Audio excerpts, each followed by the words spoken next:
Olá, camaradas, sejam todas e todos bem-vindos a mais um programa do Estudos Populares.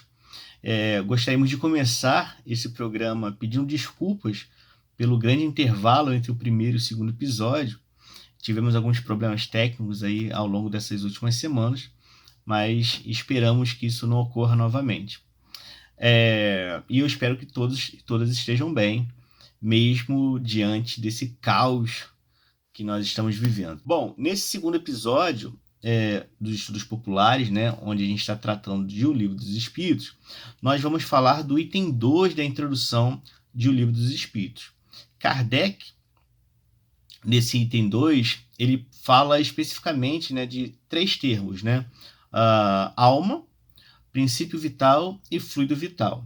Né? Depois, ele dá continuidade, né, expandindo aí essa introdução para iniciar, depois de um tempo, nas questões para os espíritos. Né? Bom, ele começa tratando de alma, né, que existem algumas diversas, né, diferentes formas de você conceber o termo alma. Né? Então ele faz uma distinção em 3 grandes grupos. Né? O primeiro grupo é aquele que diz que alma seria o que permitiria a vida material dos corpos. Né? Então, podemos fazer paralelos, por exemplo, e ele diz, né, sobre a alma de um instrumento. Né? Quando o instrumento ali se quebra, já, né, perdeu ali as suas características iniciais. Então, para a gente, existiria essa alma, né, que permitiria a nossa vida material, mas quando a gente morre, acabou tudo e é isso. Bom, existe uma segunda versão, né, que diz que a alma teria uma relação com o nosso intelecto. E essa alma, que aparentemente teriam características individuais, né, porque existem os indivíduos, na verdade, quando a pessoa morre, essa alma ali voltaria para um todo. Né? Então existiria uma alma total, digamos, podemos falar de Deus, por exemplo, uma fonte primeira ali, e a partir dessa fonte primeira, essas centelhas aí teriam relação com a existência dos indivíduos. Né? Mas aí, quando esses indivíduos morrem, essa alma volta para um todo. Isso tem uma relação com algo que a gente vai tratar um pouco mais para frente, que é o panteísmo. Tá? Essa ideia de que depois da morte a gente volta para um todo tem uma relação com o panteísmo. Bom, e existe também uma terceira versão que tem relação com os espiritualistas, que diz que a alma é individual. Né? Nós estamos tratando aqui que a alma é um ser moral, distinto, independente da matéria e que conserva sua individualidade após a morte.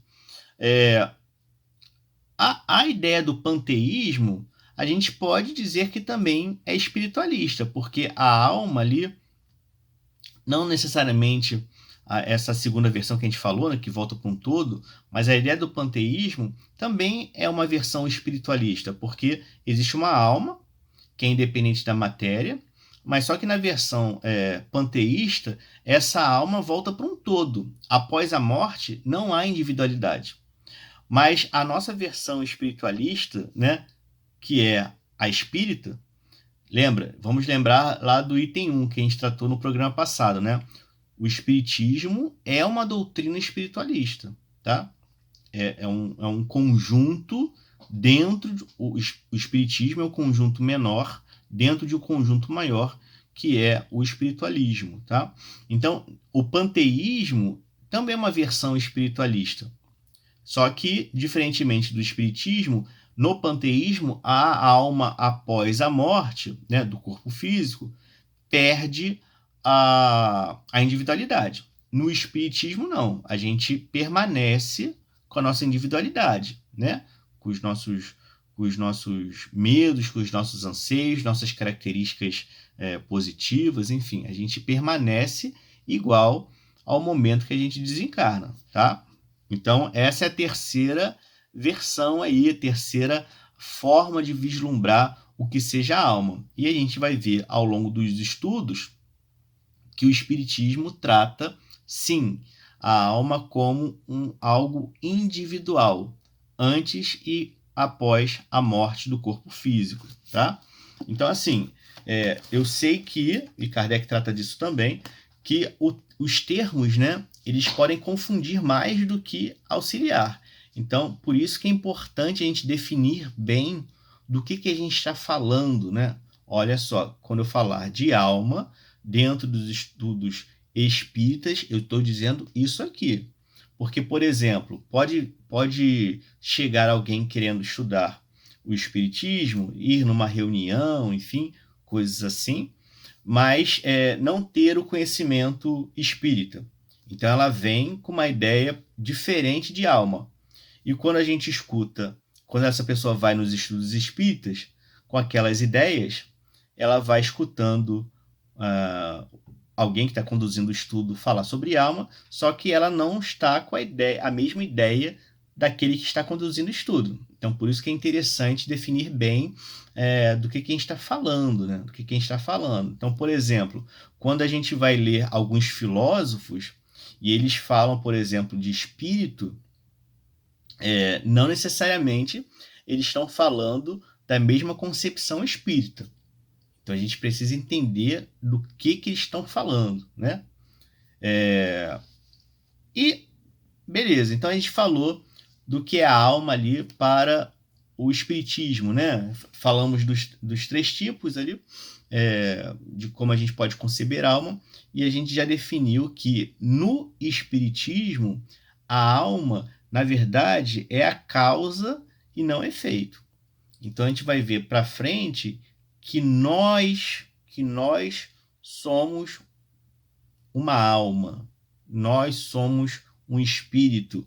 E assim, na forma geral, alma e espírito para nós é a mesma coisa, tá bom? Existem caixinhas para definir, um tá quando ele está desencarnado, o outro é quando está encarnado, mas alma e espírito é a mesma coisa, tá? De uma forma geral, a gente pode tratar como a mesma coisa, não vai fazer muita diferença para o entendimento da doutrina espírita. Então, nós somos uma alma, nós somos um espírito, tá? E temporariamente estamos nesse corpo de carne. Eu sei que no dia a dia a gente vai falar assim, a nossa alma, o nosso espírito. Tudo bem, a gente acaba compreendendo o que está falando, né? Mas, no fundo, a gente tem que compreender que nós somos um espírito. Nós não temos um espírito. Porque quando a gente fala assim, eu tenho um espírito. Bom, se eu tenho um espírito, eu não sou o espírito, né? Eu sou uma coisa diferente. O que eu sou? Eu sou o corpo. Aí isso pode levar a consequências ruins, né? Ou levar a um entendimento diferente da base que nós estamos tratando, que é a doutrina espírita. Então, novamente, nós não temos um espírito, nós somos um espírito temporariamente encarnados, tá? Um segundo termo que Kardec trata é o princípio vital. Princípio vital. Gente, quando a gente observa a natureza, a gente enxerga, por exemplo, rochas, a gente enxerga árvores, a gente vê elefantes, a gente vê pessoas, né? E quando a gente observa de forma mais próxima ou mais atenta, a gente consegue ver diferenças, né?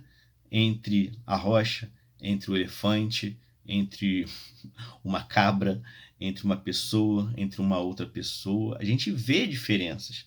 E o que a gente está vendo ali, na verdade, quando a gente concebe ou quando a gente observa essas diferenças, né? O que causa, por que existem essas diferenças? Bom, gente, isso tem relação com diversos fatores. O inicial que a gente quer tratar agora é o seguinte: quando a gente observa um ser, por exemplo, né? Um objeto, por exemplo, uma rocha, e a gente pega o ser vivo mais simples que a gente pode imaginar, a gente consegue, de forma bem clara, diferenciar, né, uma coisa da outra. Existem características, né, de uma rocha e de um ser vivo, por exemplo, pode ser uma mosquinha, que nem é mais simples, né, mas uma mosquinha. Existem diferenças gritantes, né, que falam, ó, isso aqui é uma rocha, isso aqui é uma mosca. O que causa? Qual é a causa primeira ali que faz essa distinção, né? Que causa essa distinção, que gera essa distinção? Bom, Kardec chama isso de princípio vital. Todo ser vivo tem nele algo, e Kardec chama isso de princípio vital, que o diferencia dos seres que não são vivos, né? Vamos dizer, dos seres inorgânicos, dos minérios, né? Ah, não necessariamente minérios, mas dos seres que não estão vivos, né? Uma madeira, por exemplo, um pedaço, uma rocha, ah, não sei, um bloco de gelo. Então, Kardec chama isso de princípio vital. Então, todo ser vivo tem nele algo que é o princípio vital, que é o gerador, né? Na verdade, não é o gerador, mas é aquilo que possibilita a existência da vida, tá? E Kardec também faz uma distinção entre princípio vital e fluido vital. Qual é essa diferença? Bom, enquanto o princípio vital é aquilo que possibilita a vida, o fluido vital seria aquilo que possibilita a manutenção da vida. Vamos dizer assim, tá? Vamos lembrar também, gente, que a doutrina espírita é uma doutrina que foi concebida ali no século XIX, né?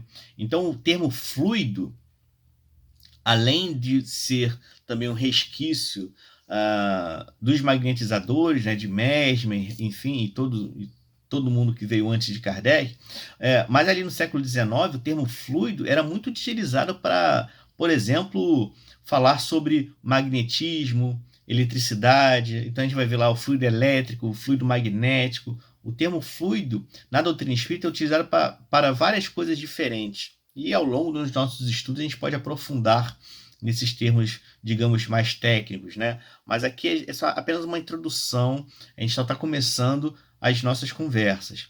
Então, vamos repetir. Kardec faz uma distinção entre princípio vital e fluido vital. O princípio vital é algo, e vamos deixar assim bem geral, tá? É alguma coisa que possibilita a vida, né?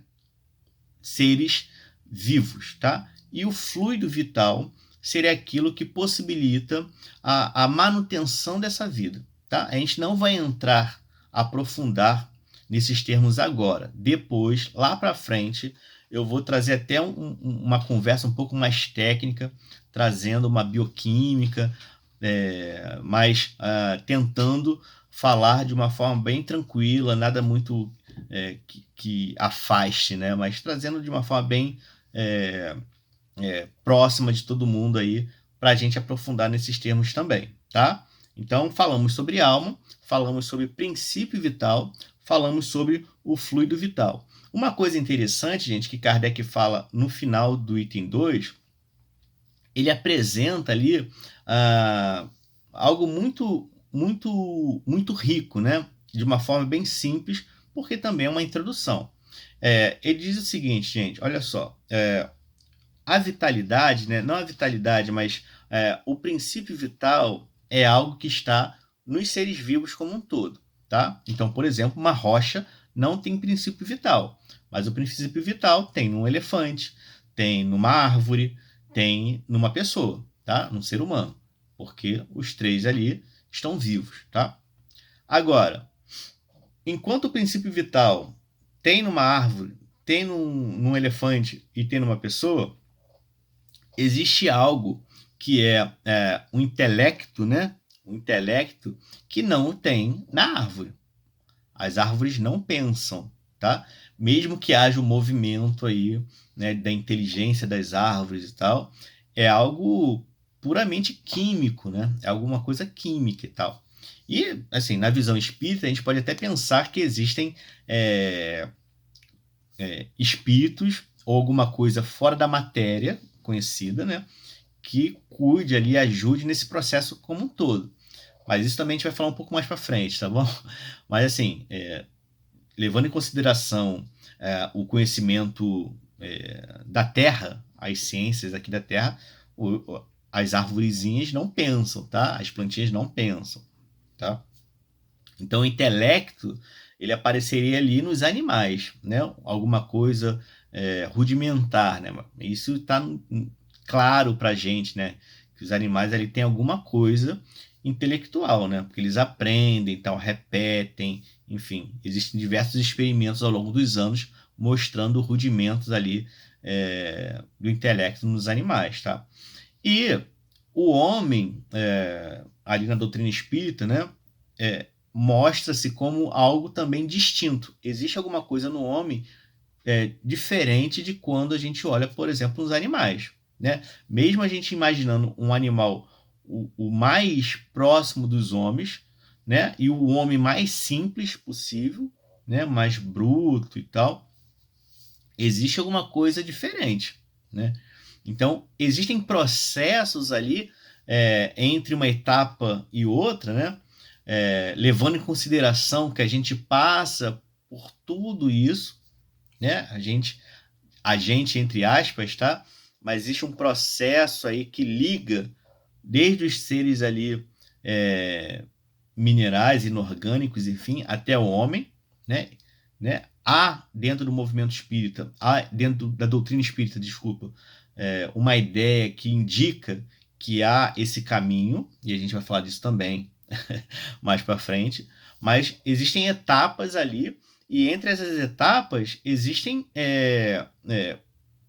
acontecimentos, existem características que diferenciam, né, as etapas. E no homem, claramente, do processo entre animal e o homem, né, e aqui a gente está fazendo uma distinção, né, considerando o homem como algo diferente dos animais, existe alguma coisa ali que acontece, fazendo com que a gente tenha sentimentos, que a gente tenha a questão do aprendizado de uma forma mais eficiente, a questão moral, né, que surge na gente. Então tem alguma coisa diferente. Aí daí Kardec diz que nós somos espíritos, né? A gente não chama os animaizinhos de espíritos, né? A gente vai falar, eu acho que isso daqui a pouco, não tão lá para frente, mas daqui a pouco já na introdução, a gente vai ver que existe um princípio espiritual ali que, aprendendo ao longo das eras, vai chegar nessa condição atual do homem, que é espírito. Então, gente, o mais importante aqui, se ficou alguma coisa confusa, escreva para a gente ali no Instagram.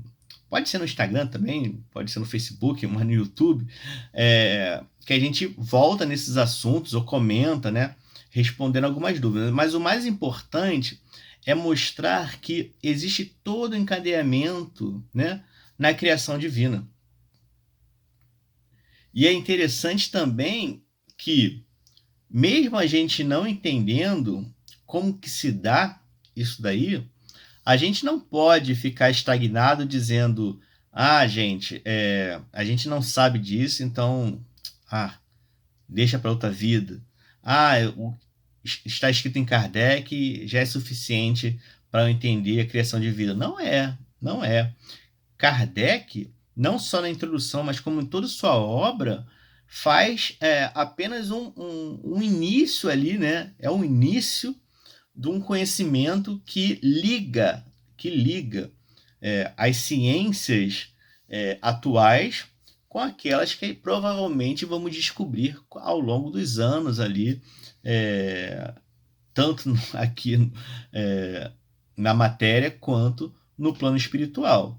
Então, me parece que mais importante do que ficar gravando termos é ver quanta coisa a gente precisa amadurecer, quanta coisa a gente precisa avançar no conhecimento das leis.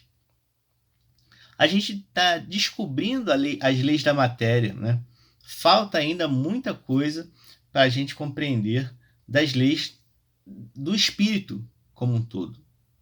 A gente está avançando de forma muito lenta, e não tem problema avançar de forma muito lenta, mas a gente não pode estagnar, achando que só ler Kardec, né, ler o que está escrito ali, aceitar aquilo como verdade, é suficiente para compreender as leis de Deus. Não, a gente tem que avançar, né? A gente tem que discutir, grupos de estudo. E, novamente, qual é o papel desse conhecimento para a transformação do mundo? Como que saber o que é alma na visão espírita, o que é princípio vital, o que é fluido vital, vai auxiliar na transformação desse mundo? Gente, saber o que é alma torna-se muito interessante para trazer uma força a mais para as pessoas que estão em dificuldades, sejam quais forem.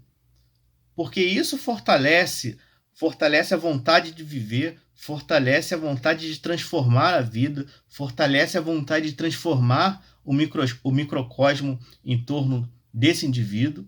Então, utilizar esse conhecimento para a transformação da vida dos seres. Por que é importante saber sobre princípio vital, fluido vital para a transformação do mundo? Gente, saber o que é princípio vital e fluido vital na visão espírita torna-se interessante porque, ora, como que a gente pode ter uma sociedade justa se as pessoas não conseguem se manter vivas? Não conseguem comprar alimento, não conseguem ter horas de descanso, não conseguem ter momentos para uma saúde mental. Porque o fluido vital, e eu já disse, né, a gente vai ver um pouco mais para frente, ele não é alguma coisa mágica. A gente vai repondo esse fluido vital através do alimento, através do repouso, através do oxigênio que a gente vive, que a gente respira, né? Momentos de saúde mental, de esporte, enfim.